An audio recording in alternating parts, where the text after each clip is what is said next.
I want to say to my babies that your mama loves you so much. October 25th, 1994, Union, South Carolina, a small sleepy town nestled in the southern Bible Belt, where everyone knows your name and trust is something you grow up with. But that Tuesday night, something shattered. I can't even describe what I'm going through. I mean, my heart is just, it just aches so bad.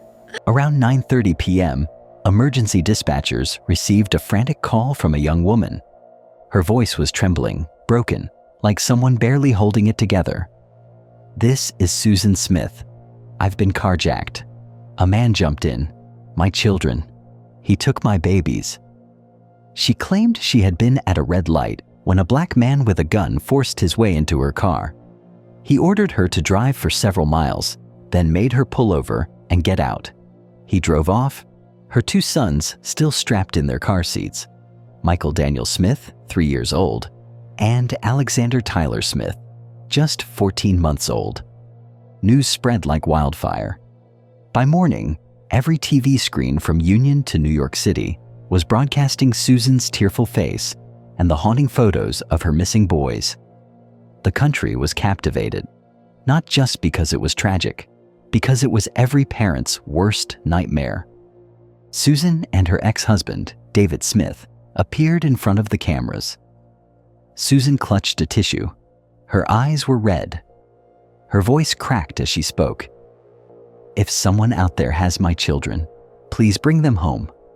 I would like to say to whoever has my children that they please bring them home. David stood beside her, pale, shaking, trying to hold back tears. He had no idea what had really happened. None of us did. Volunteers flooded in, hundreds, then thousands. They printed flyers, organized candlelight vigils, walked the streets, searched wooded areas, posted rewards. Local churches opened their doors for prayer. Reporters set up permanent spots outside the police department. It wasn't just Union anymore. Something felt off. To investigators, Susan's emotions seemed performed. She wept, yes, but her cheeks were dry. Her stories changed slightly with every telling. Her timing seemed rehearsed. She didn't ask about updates. She smiled when the cameras weren't rolling. An FBI profiler on the case later said, "She looked like she was preparing for an acting audition, not grieving 2 missing kids." Behind the scenes, Susan Smith wasn't just a desperate mother. She was someone with a long, dark history of mental illness, abandonment, and trauma. Her father died by when she was just 6. Her stepfather later admitted to abusing her. By 13, Susan had already attempted to take her own life. By 18, she was seeking validation through relationships, especially with older, powerful men. She married David Smith young, too young. The marriage was volatile. They separated and reconciled more than once. And during one of those breaks, Susan began seeing someone new, a man with money, status, and one devastating deal breaker: he didn't want children. As detectives dug deeper, they started peeling away the mask. They recreated her driving route. Nothing matched. No traffic light where she claimed to stop would have turned red unless another car triggered it. No witnesses, no surveillance, no physical evidence of a struggle. Susan had no scratches, no bruises, not even scuffed shoes. But she had rehearsed details, down to the color of the kidnapper's shirt. Still, the public believed her. People wept for her on TV. They wrote her letters of support. Some even sent money. But inside the Union County Sheriff's Department, the theory had changed. They were no longer looking for a kidnapper. They were preparing to confront a killer. 9 days. That's how long Susan Smith kept the world believing. 9 days of search parties, prayer circles, national news coverage. 9 days of candlelight vigils for 2 missing boys who, in truth, were never coming home. Because on the 9th day, the mask cracked, and what spilled out sent a wave of horror across the country. As each day passed, detectives kept Susan close, not out of sympathy but strategy. They noticed she clung tightly to control. She liked attention. She wanted to be in the loop.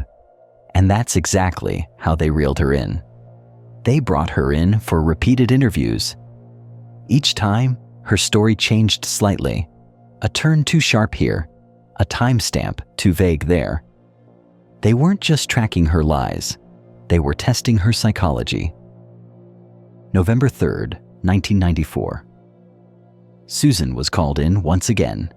This time, it wasn't just another interview. The sheriff sat across from her. He wasn't just any cop. He was also her godfather, someone who had known her for most of her life, a face she couldn't easily lie to anymore. "Susan," he said, "we've got eyes on everything. That traffic light doesn't trigger unless another car is there." There was no other car. She froze. He pressed again. "You say you were carjacked. We've had officers watching that intersection all week. No one ever saw you." Her hands began to shake. Her breathing grew uneven. Then, in a voice barely above a whisper, she said, "They're not coming home." Instead of speaking more, she reached for a pen. She wrote it down. Every word. She drove her sons to John D. Long Lake. She parked by the edge, put the car in neutral, stepped out, let it roll. She watched it slide slowly into the dark water, watched as it began to sink. With Michael and Alex still strapped in, the lake swallowed the car, and with it, the truth, for 9 long days. The most haunting part wasn't just the act, it was why. Susan told police she felt overwhelmed, that she'd thought about suicide, that she didn't want to leave her children behind, but couldn't keep going either. But then, the truth surfaced in love letters. She had been seeing a wealthy man, the son of a prominent local businessman. He had told her in no uncertain terms, "I don't want children." Susan wanted him more than she wanted to be a mother, and so she made them disappear. With her confession in hand, police rushed to John D. Long Lake. Divers entered the water that night. Murky, cold, silent. 18 feet below the surface, their flashlights revealed it. The red Mazda. Inside, 2 tiny forms still strapped into their car seats. Michael's hand clutched a stuffed toy. Alex's pacifier was still clipped to his shirt. When the crane lifted the vehicle from the water, gasps and cries erupted from onlookers. Reporters went silent. Officers openly wept. It was no longer a missing persons case. It was murder. The backlash was instant.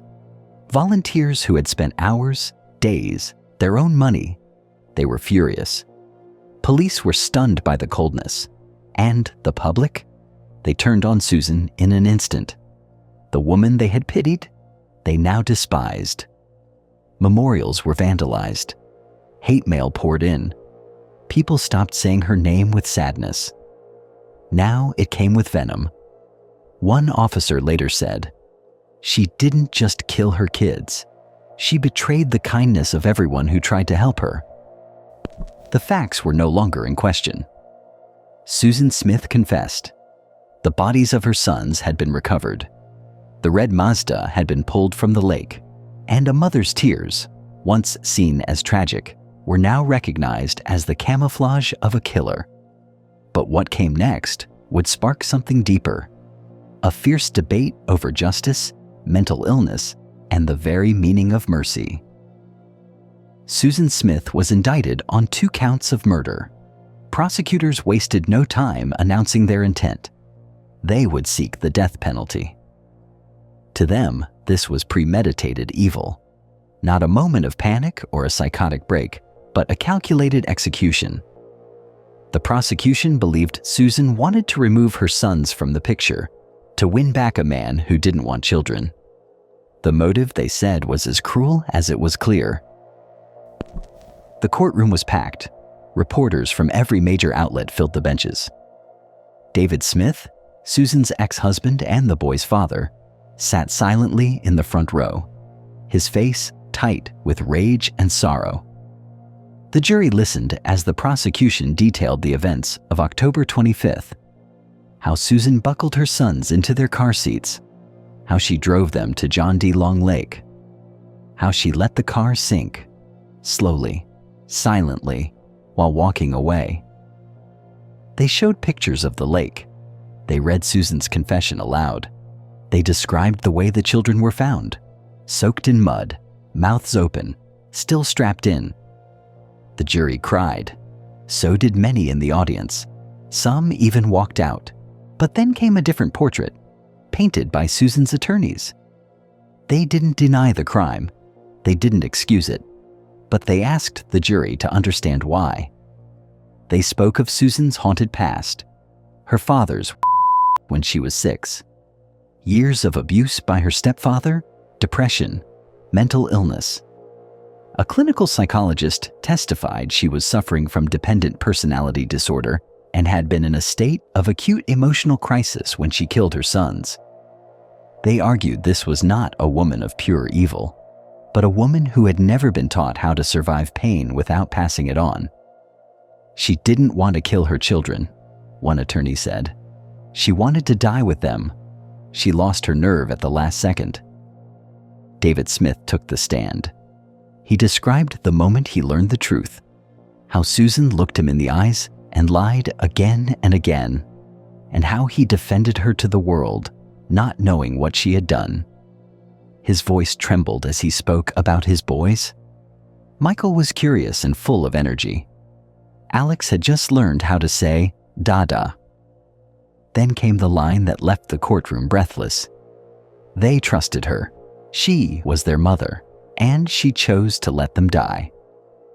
On July 22, 1995, the jury returned with its decision. Guilty on both counts of murder. But when it came to the sentence, the courtroom held its breath. Not death. The jury had voted for life in prison, with the possibility of parole after 30 years. Some believed she had manipulated even them. Others believed that death would have been too easy, and that a lifetime of guilt would be the greater punishment. The reactions were instant and polarizing. Some wept with relief. Others stormed out, furious that she would live while her sons had drowned. But for David Smith, the verdict didn't change one thing. He had lost his children, and their killer would someday walk in the sun again. Her name faded from the headlines, but never from memory. Susan Smith has been arrested and will be charged with 2 counts of murder. Susan Smith disappeared behind bars, traded the media frenzy for concrete walls and steel bars. But silence doesn't mean peace, and time hasn't erased the question. What became of the mother who murdered her sons?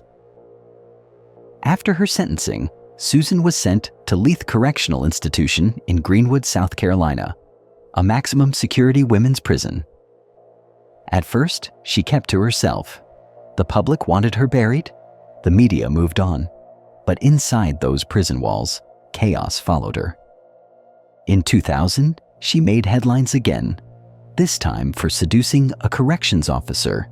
He brought her drugs. The two exchanged love notes. He was fired, arrested, and sentenced. It wasn't a one-time event. Later, another guard was also terminated after being caught in a sexual relationship with her. These weren't just minor infractions. They showed Susan still had a dangerous power, manipulation. The same charm she used to fool an entire nation, she'd now used on the very people who were supposed to keep her locked away. Over the years, Susan began writing letters to reporters, to friends, even to strangers.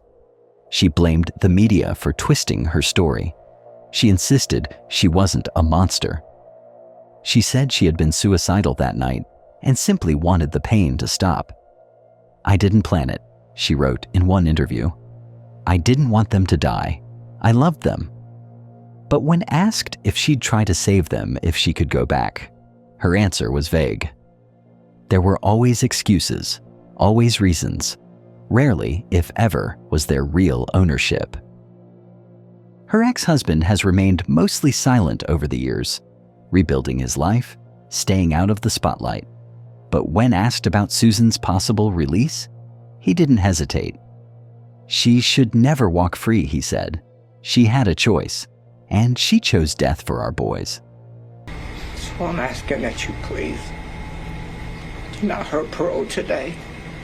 Susan Smith became eligible for parole in November 2024, 30 years after she let that red Mazda slide into John D. Long Lake. The state will review her behavior, her rehabilitation, her risk to society. Many believe Susan's debt can never truly be paid. If the board grants parole, Susan Smith could walk out of prison, a free woman. She would be 53 years old. And the boys? Michael would have been 33, Alex 31. Young men, maybe with families of their own, but they never had a chance. The lake is still there, still quiet, still deep, but its surface hides more than water.